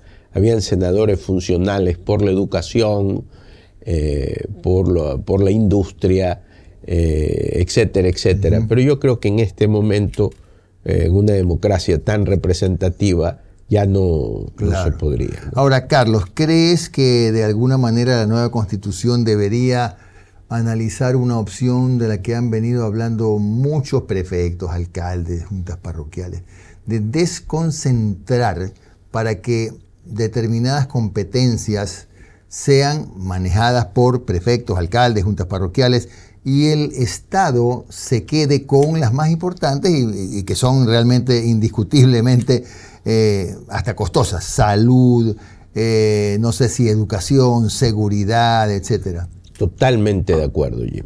Totalmente. Debe haber una desconcentración de funciones a través de las prefecturas, de las alcaldías, y el Estado debe de quedarse con lo más importante, que es salud, relaciones internacionales, Fuerzas Armadas, correcto. Educación en general, y darse esa desconcentración, porque si no, todo está concentrado en la capital. ¿Y quién se creyera, Jimmy, que esta concentración se mantiene y hoy es peor?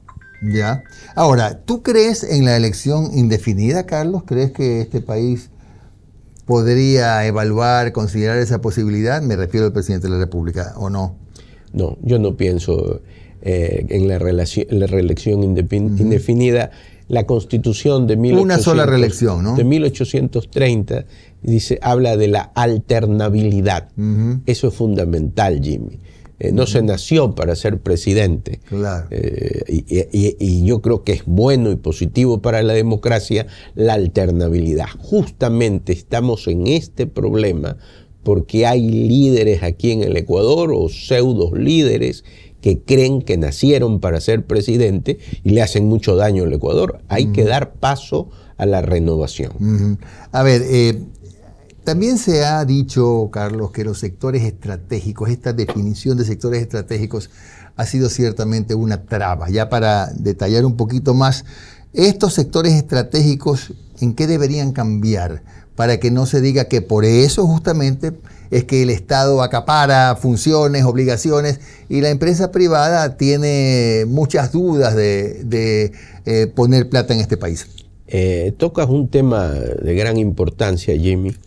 Es verdad, la trascendencia de estos sectores estratégicos, pero como en otros estados hay que darle oportunidad a la participación privada. Es decir, el Estado puede controlar, poner las reglas del juego en estos sectores, pero hay que darle oportunidad y participación a la empresa privada.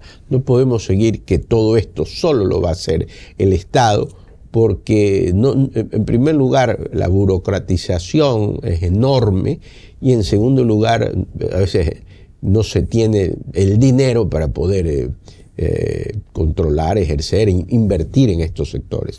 Por lo tanto, hay que darle participación. Claro. Ahora, Carlos, ¿qué opinas de la ciudadanía universal? Tú tienes especialidad en temas internacionales y pregunto si esto de la ciudadanía universal ha sido a lo mejor lo que ha abierto puertas para que ingresen de manera prácticamente indiscriminada ciudadanos extranjeros al Ecuador. Jimmy, esto ha sido algo lírico. Puedo poner una ciudadanía universal, es decir, todo el mundo puede venir. Eso es una aspiración, pero no se puede poner en la Constitución, porque en primer lugar, yo también digo, entonces, soy ciudadano universal y voy por Estados Unidos. Y digo que yo soy ciudadano universal y me deportan. O voy a España y digo, yo soy ciudadano universal y me deportan. Entonces, el haberlo puesto ha causado gran problema, porque eso llevó a que en ese gobierno donde se creó la Constitución se quiten las visas. Y la visa es un privilegio para controlar que un extranjero venga a un estado. Entonces, aquí en el Ecuador vino todo el mundo. Está en la Constitución que no se debe poner ese concepto de ilegales, no ilegales. Y eso trajo un conflicto, y el Ecuador se lo llegó a considerar, Jimmy, un paraíso migratorio donde todo el mundo podía venir. Las consecuencias las tenemos hoy: narcotráfico, delincuencia organizada, y estamos enfrentando un ataque de estas personas. Entonces, ¿tú crees que esa Constitución de 2008 de alguna manera, no quiero decir que intencionalmente, pero se prestó para que hoy tengamos una presencia tan grande y tan dañina de narcotráfico, minería ilegal, etcétera? Yo quisiera pensar que fue un error. Otro, digamos. Se puso, por ejemplo, que si tú eres extranjero y resides 5 años, no sé por qué pusieron 5 años, pudieron haber puesto 2, pudieron haber puesto 10, tú puedes votar. Es una barbaridad. Entonces, los extranjeros aquí que residen 5 años pueden votar por presidentes, alcaldes, etcétera, etcétera, ahora en la asamblea. Y dijeron, es que esto lo hacemos, esa era la explicación, Jimmy, para que los ecuatorianos puedan votar en Estados Unidos, puedan votar en Italia, puedan votar en España. Eso es prohibido en esos países. Además, estas situaciones se hacen con acuerdos bilaterales entre los estados, pero está en la Constitución. Fuimos demasiado generosos. Gracias al doctor Carlos Estarellas Velázquez, hoy analizando qué tipo de constitución necesita el Ecuador. Con ustedes, amigos, volveremos mañana a las 22 horas en otro programa más de Un Café con JJ en Ecuador TV. Que tengan una buena noche.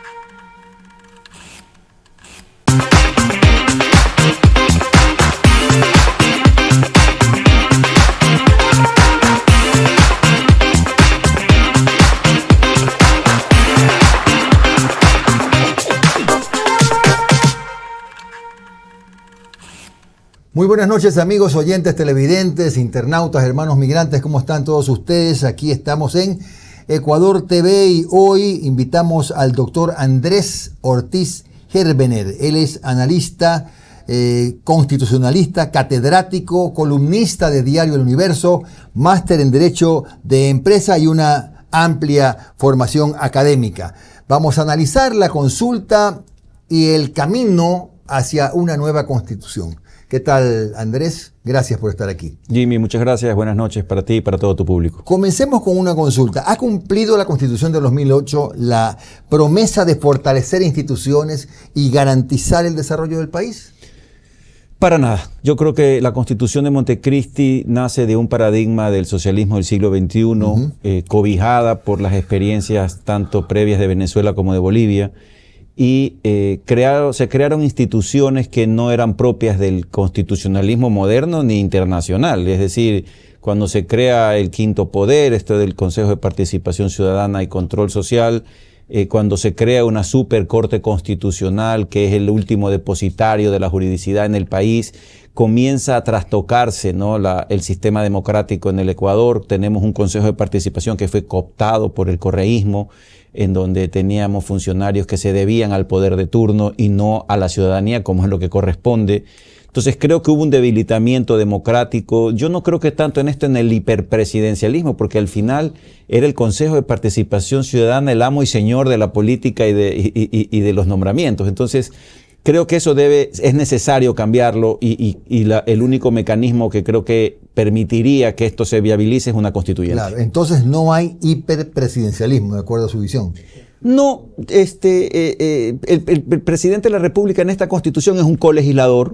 Efectivamente tiene el poder para enviar leyes y proyectos en materia económica, por ejemplo, económicos urgentes.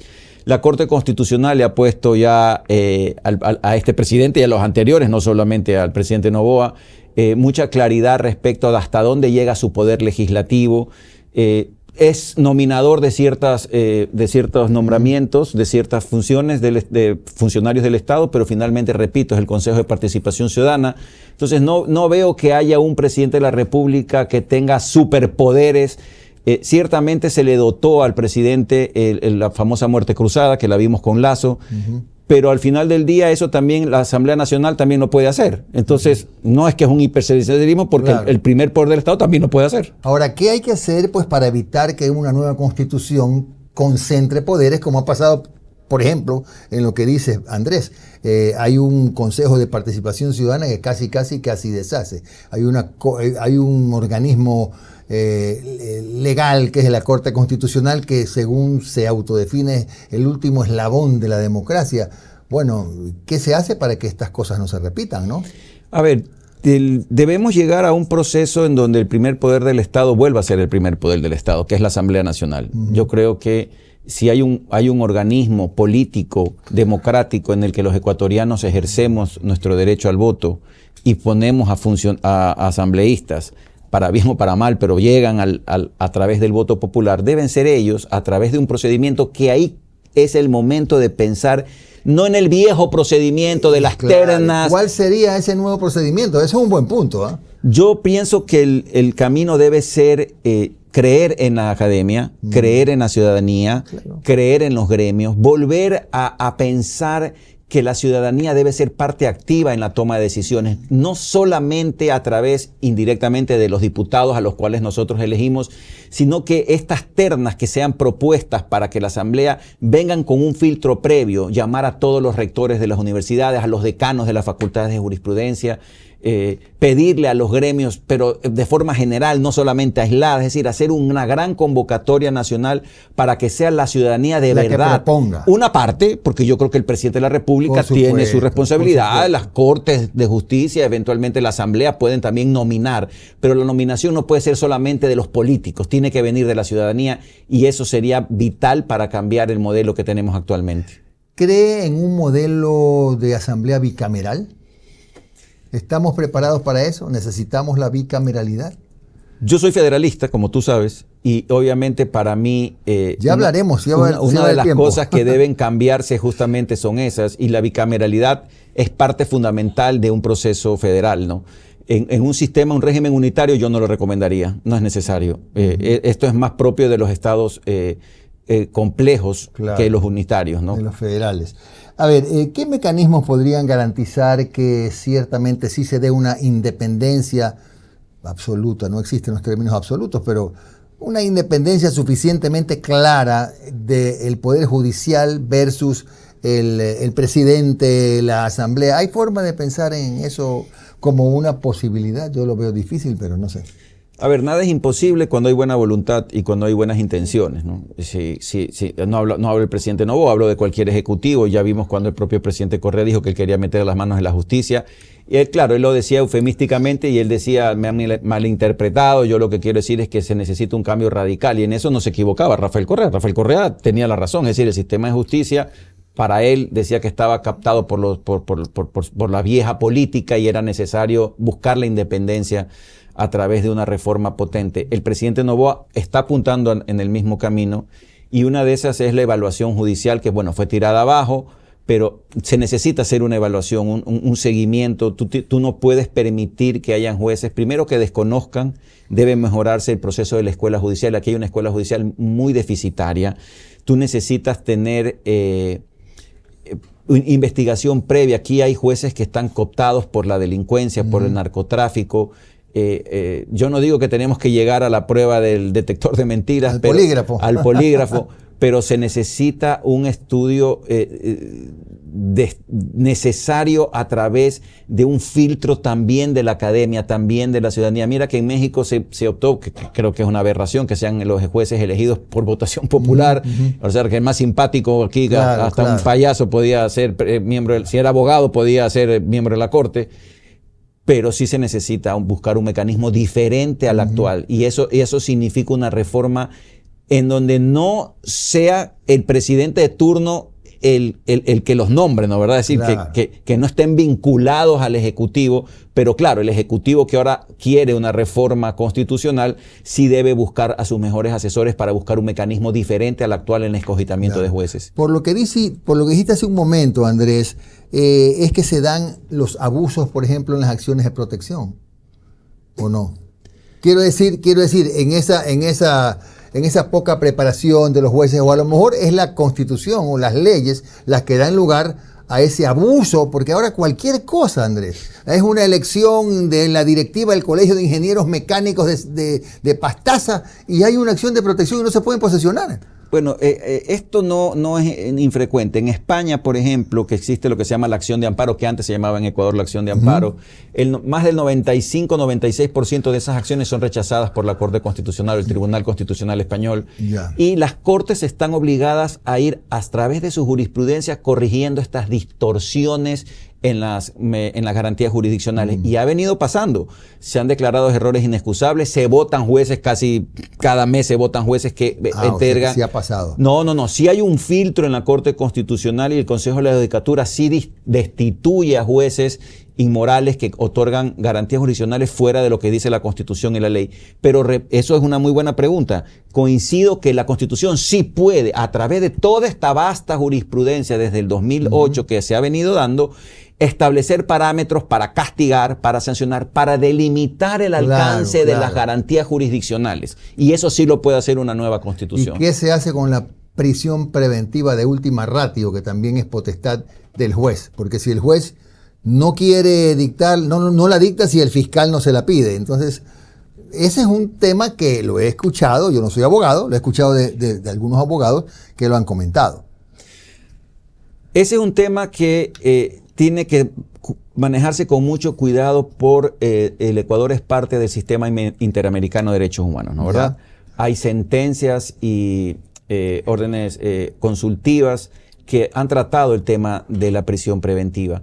Sin embargo, coincido con la visión del presidente de la República cuando dice que no se puede luchar contra una delincuencia con legislación ordinaria. Es decir, frente a hechos extraordinarios, tú no puedes resolverlos con leyes ordinarias. Necesitas leyes extraordinarias. Necesitas leyes y poderes extraordinarios. Claro, deben estar claramente delimitados, deben obviamente respetar los derechos humanos, no se pueden salir de los parámetros, pero quizá uno de esos sea revisar ciertamente hasta dónde pueden los jueces evitar que las personas Hay una sentencia de la Corte Constitucional terrible que dice que en caso de reincidencia, la ley era clarísima, el Código Orgánico Integral Penal decía que en caso de reincidencia no cabía medidas sustitutivas y la Corte dice que eso es inconstitucional, Jimmy, por favor. Barbaridad. Entonces, a eso me quería referir, justamente. Entonces no podemos llegar a esos extremos de garantismo en una situación en donde si una persona es reincidente, claro, también quiero ser sincero, yo sí soy abogado y que sea un abogado se vaya a enronchar. Yo sé que la reincidencia tiene que ver con el mismo delito penal, ¿ok? O sea, pero si cometes otro delito, pero el nivel tú también tienes que determinar el nivel de peligrosidad del delincuente. Si un tipo ha sido detenido por asesinato y ahora está por secuestro, resulta que no es reincidente, entonces lo deja libre. Claro. Por favor, o sea, la Corte no es sensible a la realidad que está viviendo este país. Entonces, la prisión preventiva es uno de los instrumentos que sí debe ser revisado por la constituyente. ¿Y se puede revisar por la vía constituyente? Por supuesto. Ahora, acuérdate que hay varios, en la formación de una constitución hay el control ex post. Entonces, cuidado, el pueblo ecuatoriano decide darle mayor facultades a los jueces para evitar que salgan a la calle estos delincuentes, y resulta que la Corte en un control ex post dice que es inconstitucional, Claro, o que el sería 70% sería terrible, ¿no? Claro, o sea, claro. va a haber un control posterior de la constitución, pero por eso digo, hay que tener mucho cuidado, buenos asesores, gente que sepa de derechos humanos para que la redacción no caiga en estos huecos o en estos vacíos, en estos agujeros negros en donde salen estos defensores de derechos humanos a tratar de darle la vuelta y decir que estamos ante un régimen sanguinario o estamos ante un régimen violador de derechos humanos. El doctor Andrés Ortiz, con él regresamos después de un momento para seguir hablando. Hablaremos, ojalá nos dé el tiempo para tratar de abordar algunas de las 2 o 3 preguntas de la consulta. Y por supuesto, siempre preguntamos a los invitados qué hacer para mejorar el nivel de la gente que llega a la asamblea. Eso debe ser una preocupación de todos. Ya regresamos.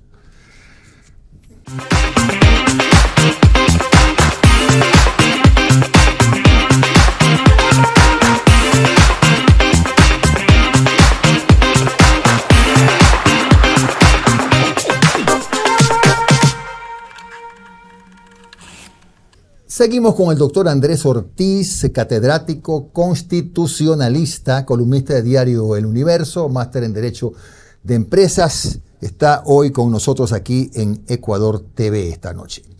Bueno, pasemos al tema que quedó pendiente, Andrés. Sin ofender, cualquier ciudadano que esté vivo, que camine y que respire, puede llegar a ser asambleísta. Eso es un motivo personal para mí de preocupación, porque ¿quiénes van a legislar y fiscalizar? A ver, desgraciadamente para esta próxima elección no podemos hacer absolutamente nada. Las reglas del juego están establecidas en la Constitución y en el Código de la Democracia, pero la nueva Constitución sí puede establecer requisitos. Ya sé que van a salir a reclamar que esto es una barbaridad, que es una regresión de derechos, que lo único que se necesita es ser bachiller de la República, pero los países tienen que evolucionar, el derecho tiene que evolucionar, ¿no?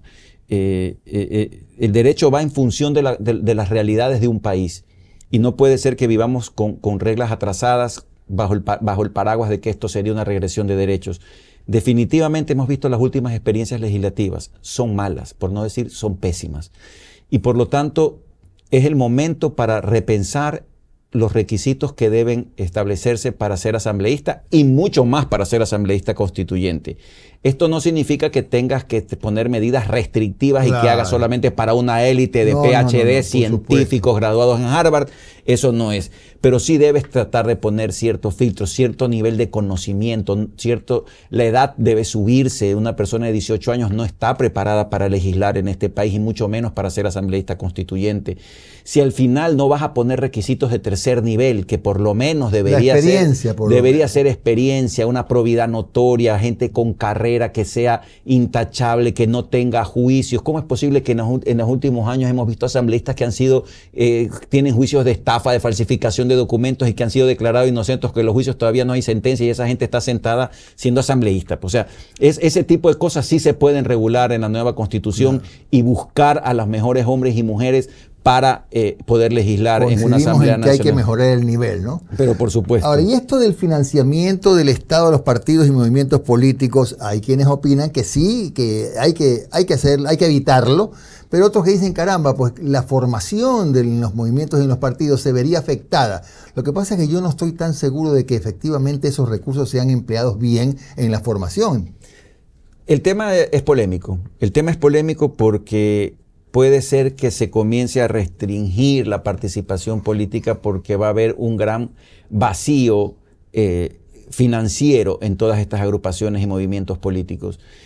Esta idea que nació en Montecristi de que sea el Estado el que de una u otra forma de estas bandas publicitarias y financia a los partidos políticos en función también de lo que los partidos políticos, los buenos resultados, claro. Aquí están pues, los viejos partidos. Que debí sumar que también en las campañas incluye la... Claro, es también en las campañas, no solo en la formación. No, en las campañas. Claro, entonces, vamos a tener ahora un escenario en el que creo que sin duda la gente está muy molesta con la partidocracia y con los partidos, y yo creo que sí, una de las preguntas que más votos va a sacar seguramente será esta, pero hay que buscar cosas alternativas. Yo no sería tan radical en decir sí o no, porque en el momento en que tú dejas de apoyar a agrupaciones políticas de parte del Estado, vamos a tener lamentablemente solamente 2 o 3 o 4 partidos en donde los mecenas o donde los patriarcas que tengan dinero o las grandes empresas o los grandes empresarios financian a estas agrupaciones políticas,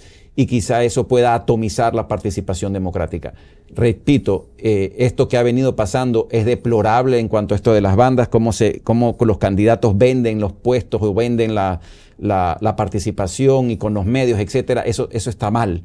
Pero llegarnos al otro extremo de que sea 100% solamente financiamiento privado como en los Estados Unidos, es un tema que hay que analizarlo, y a través de la legislación secundaria, a través del Código de la Democracia, buscar alternativas que suplanten al Estado, pero que no sea tan extremista de que simplemente lo dejes a la voluntad de los partidos. Ahora, antes de pasar a otros temas de la consulta, como por ejemplo esto de las bases militares extranjeras, ¿qué opinas de los sectores estratégicos?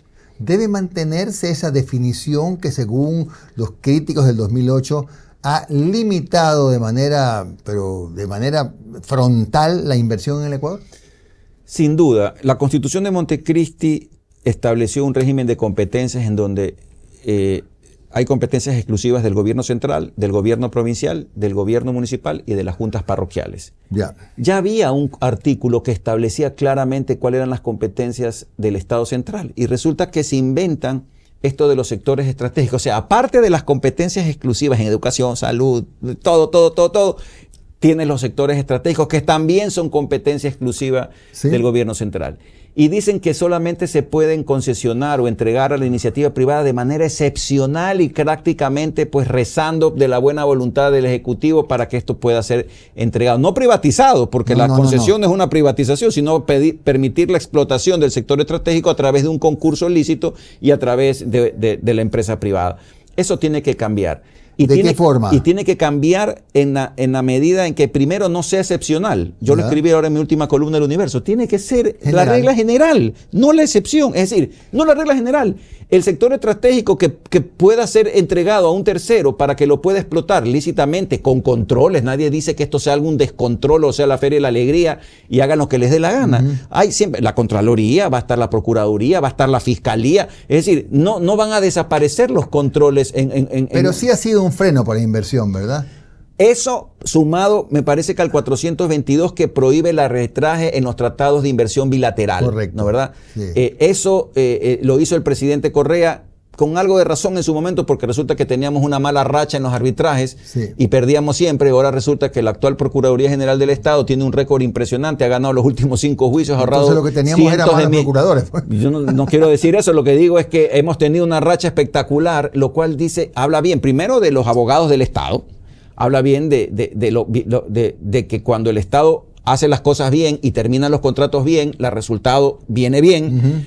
Cuando hay esos exabruptos que hubo en el correísmo de terminar contratos como te da la gana, o el caso de Chevron, por ejemplo, que fue una barbaridad lo que sucedió, la mano negra y toda esa campaña, obviamente pues estas cosas resultan mal, pero en el momento que tú liberes los sectores estratégicos, permitas la inversión privada y las asegures que estas inversiones del mundo tengan tratados bilaterales de inversión en donde se permitan cláusulas arbitrales, eso necesariamente tiene que ocurrir para atraer la inversión extranjera. Sin eso no hay forma. Claro que sí. Jimmy. Andrés, reducir el número de asambleístas, esta es una pregunta que, aunque en la encuesta que hemos realizado 2, está ganando el sí con gran claridad, en algunos casos hay directivos de movimientos políticos sociales de las provincias que dicen que su provincia, por ejemplo, hay provincias que tendrán un asambleísta. ¿Es bueno, es malo, sirve, no sirve? Esto ha llegado por las malas experiencias. Es decir, la ciudadanía, me incluyo. O sea, bien hecho. O sea, básicamente. No necesariamente está correcto, porque la idea es que tengas al primer poder del Estado bien representado, ¿no, verdad? Y que sea bien esa distribución de los miembros de la Asamblea, las provincias se sientan bien representadas. Pero los ejemplos que tenemos, lo que ha venido sucediendo en la Asamblea Nacional es lamentable. Son pocas las personas, yo te diría 4 o 5 personajes que uno identifica por asamblea que tú dices que vale la pena. Esos son ya excepcionales, ¿no? O sea, por ejemplo, me acuerdo un Henry Cucalón, por ejemplo, un gran asambleísta, Claro. ¿no? Era una persona con la cual tú podías sentirte bien representado, en este caso por la provincia del Guayas. Pero yo pregunto, ¿queremos más de lo mismo? Entonces, ahora, el problema no tanto es el número de asambleístas. El problema es el método de Hunt, que favorece a los partidos políticos más fuertes. Es Y decir, eso va a significar que va a haber polarización. una polarización entre las dos fuerzas Dos políticas. partidos. Y persínate si llega por ahí un tercero a ganar, que tendría que ser pues, un partido local o alguien con mucha fuerza. Entonces quizá esa parte es la que habría que también ir revisando en el camino, ¿no? Ahora, una nueva constitución, Andrés, puede ser o será el punto de partida para lo que aspiramos, la verdadera estabilidad institucional. Sí, porque la primera norma del Estado, en la pirámide de Kelsen famosa, ¿no? En la cúspide de la pirámide está la Constitución. Y esa es donde se establecen las reglas del juego democrático, cómo es la división de poderes, cómo se eligen las autoridades de control, cuál es el sistema de inversión que va a haber en el Ecuador, el sistema económico de apertura, un Estado más centralista, más abierto a la inversión, o más socialista, más restringido, en donde el Estado quiere acaparar todas las competencias y solamente de manera excepcional entregarlas. La forma de distribución de competencias, y ahí entramos a hablar de una descentralización profunda, si no hablamos de una materia de federal, o sea, si no entramos a hablar de un Estado federal, que sí se respeten las autonomías. No puede ser que los gobiernos municipales, tú fuiste prefecto y tú sabes lo que es sufrir que el Estado te gire el cheque y que no te llegue el cheque, te llegue el cheque tarde o mal o nunca. Cuando digo cheque, por favor, quizá para la gente más joven no se entiende, pero hablemos de las transferencias que tienen ahora que son llegar. transferencias, los cheques no ya existen. no existe el cheque. Lo que digo es, eso tiene que cambiar. O sea, eso no puede seguir así. Es decir, sí se necesita que la Constitución establezca un régimen de competencias y de descentralización de funciones y de recursos de manera directa, automática, que es lo que se necesita para que el gobierno central se dedique a lo suyo y le deje a las provincias y le deje a los estados federados, en este caso, si es que se llega a dar el federalismo, completa autonomía, que es lo que yo propongo para los indígenas. Claro. Déjenle a ellos que se gobiernen, que tengan su propia educación intercultural, que tengan su propio sistema de justicia, denle los recursos, pero que nos dejen en paz al resto del país. Ya que hablaste del federalismo, ¿tú me puedes resumir en 2 minutos por qué Ecuador podría más adelante caminar por ese sendero? Básicamente porque hemos visto que el Estado unitario es un Estado casi fallido. Tú tienes un Estado que concentra el 100% del poder y conserva muchas competencias. Eso no le hace bien a un país. Quienes mejores conocen las realidades, y repito, tú mismo puedes ser testigo, ¿quién más conoce de su provincia que el prefecto? Nadie más pues, puede, del Ejecutivo, nadie puede saber el día a día. ¿Quién más puede saber de lo que pasa en su junta parroquial, lo que sucede en un municipio, que su alcalde o su presidente de la junta parroquial? Entonces hay que dotar de mayor competencia. Claro, hay que dotarlos de recursos. Eso es muy fácil. Déjale el IVA, un porcentaje del IVA, déjale un porcentaje del impuesto a la renta, déjale un porcentaje del ICE, déjale un porcentaje del impuesto a salida de divisas. Negocia con el gobierno central, como pasa en otras partes del mundo. Se negocia anualmente las cuotas que tienen que dejarse los impuestos, pero le quita, eso sí, tú quieres, bueno, toma el Vicente Rocafuerte, toma el Aguirre Abad, me explico. Claro, Comienza. O sea, hueso y carne. No, pues vamos con todo, o sea, vamos con todo. Pero el gobierno central se dedica a seguridad, Claro. a la fuerza militar, al régimen económico, se dedica a las grandes cosas que se necesitan, pero no puede ser que se dedique a ponerle la piedra chispa, me explico, en la Gartococha, pues eso no le corresponde al gobierno central. Las famosas troncales, deja que se encargue la provincia, Claro, o deja que se encargue el alcalde. Entonces, sí se puede pensar en un régimen, no el federalismo, porque eso aquí lamentablemente se ha entendido dentro de la ignorancia que eso es separatismo, pero sí dotar de mayor grado de autonomía, y que eso sí se puede hablar en Montecristi, que es darle la recaudación de impuestos parciales a los municipios, y si no es a los municipios, por lo menos a las provincias. En este caso, yo no creo en el sistema regional, y yo sí creo que las provincias pueden transformarse en estados, o sea, en estados independientes, con su propia constitución dentro de un Ecuador diverso y multicultural y multiétnico que sabemos que existe. Muy interesante, gracias. Se nos acabó el tiempo, Andrés. Doctor Andrés Ortiz Herbener ha estado con nosotros analizando la consulta y la nueva constitución. Estaremos hoy, durante esta emisión, pues revisando, analizando, y vamos a subir algunos de los reportes breves de la intervención del doctor en nuestras redes sociales y en las de Ecuador TV. Gracias por habernos acompañado y volvemos mañana.